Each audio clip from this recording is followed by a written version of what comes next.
I was 18 years old when I got married. I belonged to a very conservative family, a Baloch family, where good daughters never say no to their parents. My father wanted me to get married, and all I said was, if that makes you happy, I'll say yes. And of course, it was never a happy marriage. Just about after 2 years of getting married, about 9 years ago, I met a car accident. Somehow my husband fell asleep and the car fell in the ditch. He managed to jump out, saved himself. I'm happy for him.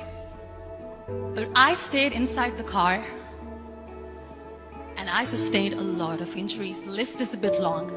Radius ulna of my right arm were fractured. The wrist was fractured. Shoulder bone and collarbone were fractured. My whole rib cage got fractured. But that injury that changed me and my life completely was the spine injury. Many people came to rescue. They gave me CPR. They dragged me out of the car. And while they were dragging me out, I got the complete transection of my spinal cord. Those 2.5 months in the hospital were dreadful. I was at the verge of despair. One day, doctor came to me and he said, well, I heard that you wanted to be an artist, but you ended up being a housewife. I have a bad news for you. You won't be able to paint again. Next day, doctor came to me and said, your spine injury is so bad, you won't be able to walk again. I took a deep breath and I said, it's all right. Next day, doctor came to me and said, because of your spine injury and the fixation that you have in your back, you won't be able to give birth to a child again. That day, I was devastated. I started to question my existence. Why am I even alive? So what kept me going was, one day I asked my brothers, I know I have a deformed hand, but I'm tired of looking at these white walls in the hospital and wearing these white scrubs. Bring me some colors, bring me some small canvas. I want to paint. So the very first painting I made was on my deathbed, where I painted for the very first time. What an amazing therapy it was. Without uttering a single word, I could paint my heart out. I could share my story. People used to come and say, what lovely painting, so much color. Nobody could see the grief in it. Only I could. And that day I decided that I'm going to live life for myself. I am not going to be that perfect person for someone. I am just going to take this moment and I will make it perfect for myself. That I'm going to fight my fears. So I wrote down one by one all those fears. And I decided that I'm going to overcome these fears one at a time. You know what was my biggest fear? Divorce. But the day I decided that this is nothing but my fear, I liberated myself by setting him free. And I made myself emotionally so strong that the day I got the news that he's getting married, I sent him a text that I'm so happy for you and I wish you all the best. And he knows that I pray for him today.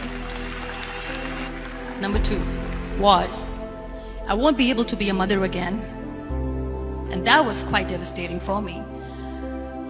But then I realized there are so many children in the world, all they want is acceptance. So there is no point of crying, just go and adopt one. And that's what I did.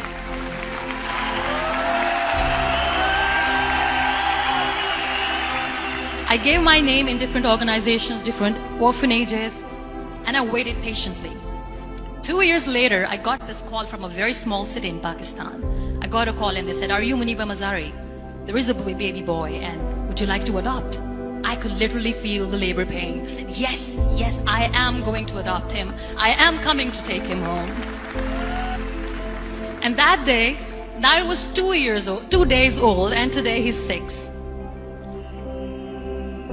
You know, when you end up being on the wheelchair, what's the most painful thing? People think that they will not be accepted by the people because we, in the world of perfect people, are imperfects. So I decided to appear more in public. I started to paint. I have done a lot of modeling campaigns. I decided that I'm going to join the national TV of Pakistan as an anchor person. I became the National Goodwill Ambassador for UN Women Pakistan, and now I speak for the rights of women, children. I was featured in BBC 100 Women for 2015. I'm one of the Forbes 30 under 30 for 2016.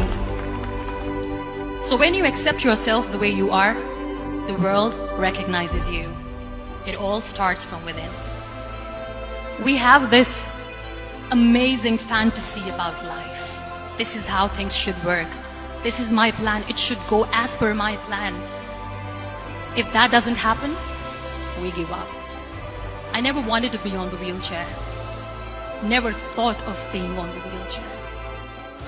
This life is a test and a trial, and tests are never supposed to be easy. So when you're expecting ease from life, and life gives you lemons, then you make the lemonade, and then do not blame life for that. It is okay to be scared. It is okay to cry. Everything is okay, but giving up should not be an option. They always say that failure is not an option. Failure should be an option, because when you fail, you get up, and then you fail, and then you get up, and that keeps you going. Embrace each and every breath that you are taking. Celebrate your life. Live it. Don't die before your death. Real happiness lies in gratitude. So be grateful, be alive, and live every moment.